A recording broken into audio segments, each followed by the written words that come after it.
बच्चों, मैं अपने पिछले लेक्चर में आपको अकबर की दक्षिण नीति के बारे में बता रहा था।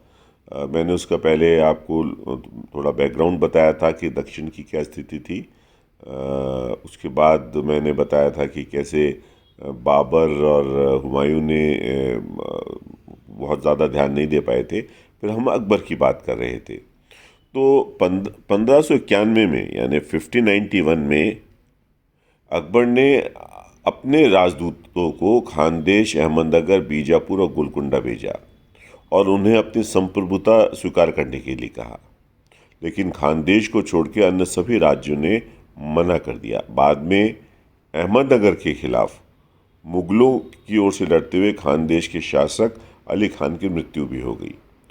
1593 यानी 1593 में मुगलों ने अहमदनगर पर पहला हमला किया और उसमें अहमदनगर के राजा और उधर चांद बीबी, जिसका जिक्र हम करेंगे, उसने बहुत बहादुरी से लड़ी लड़ी और कुछ समय बाद उसने आत्महत्या कर ली या उसकी हत्या कर दी गई, ये नहीं मालूम। लेकिन उसकी मौत के पश्चात भी अहमदनगर ने लड़ाई जारी रखी और ये वर्षों की कड़ी लड़ाई के बाद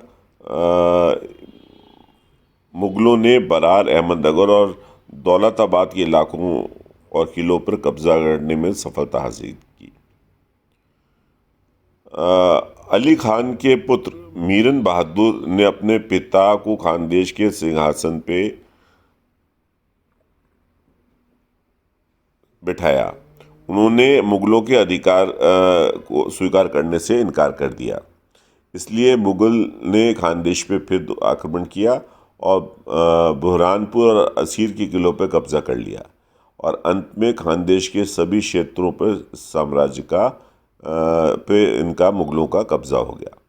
मीरन बहादुर को ग्वालियर के किले में कैद कर लिया गया, उसे पेंशन दी गई और अकबर अपने जीवन के दौरान बीजापुर और गोलकोंडा के खिलाफ कोई कार्य करने में विफल रहा। यानी उसने बाकी 3 राज्यों को तो कंट्रोल में कर लिया या अपनी संप्रभुता बनवाने में वो सफल रहा, लेकिन बीजापुर और गोलकोंडा के खिलाफ वो कोई भी कार्रवाई करने में विफल रहा। इस प्रकार अकबर ने खानदेश पे कब्जा कर लिया, अहमदनगर के एक हिस्से पे कब्जा कर लिया, कुछ मजबूत किलों पर जैसे अहमदनगर, बुरहानपुर, असीरगढ़ पे कब्जा कर लिया। तो इस प्रकार मुगलों दक्षिण में मुगलों की सत्ता स्थापित हो गई और आगे का रास्ता प्रशस्त हो गया और जिससे उसके जो उत्तराधिकारी थे उनको दक्षिण में आगे जाकर विजय प्राप्त हुई। अकबर के बाद अगर हम जहांगीर की बात करें तो जहांगीर ने भी दक्षिण में अपने पिता की नीति को जारी रखा। उसने भी अहमदनगर को बंद करने का प्रयास किया और बीजापुर और गोलकुंडा के शासकों को अपनी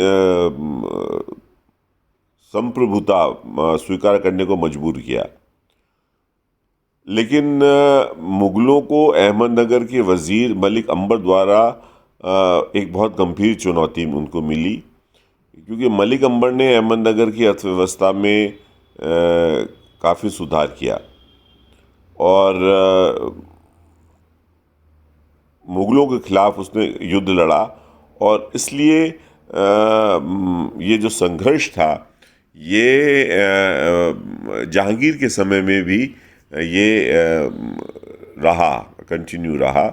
और जहांगीर ने यद्यपि कोशिश की कि अपने सबसे सक्षम अपने अधिकारियों की प्रतिनियुक्ति की और ताकि वो मलिक अंबर को हरा सकें या उसको परास्त कर अपनी शर्तें मनवा सकें। लेकिन मलिक अंबर के कारण उन्हें कोई बहुत सफलता नहीं मिली। 1617 में राजकुमार खुर्रम ने फिर अहमदनगर पे हमला किया और फिर अंततः एक संधि पर हस्ताक्षर करने को मजबूर किया, जिसके कारण अहमदनगर के किले और बालघाट के किले को मुगलों के सामने